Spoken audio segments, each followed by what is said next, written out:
ભાડેર ગામની સીમની વાડીમાંથી દાટેલી હાલતમાં શબ મળતા પોલીસ તપાસ તેજ થઈ.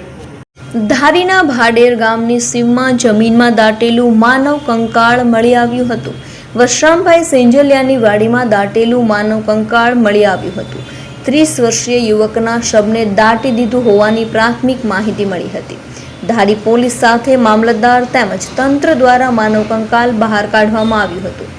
વાડીની જમીનમાંથી દાટેલી હાલતમાં શબ મળતા પોલીસ તપાસ તેજ થઈ છે. પોલીસે મૃતદેહને ફોરેન્સિક પીએમ અર્થે ભાવનગર ખસેડવાની તજવીજ હાથ ધરી હતી. પીએમ રિપોર્ટ બાદ યુવકના મોતનું સાચું કારણ બહાર આવશે.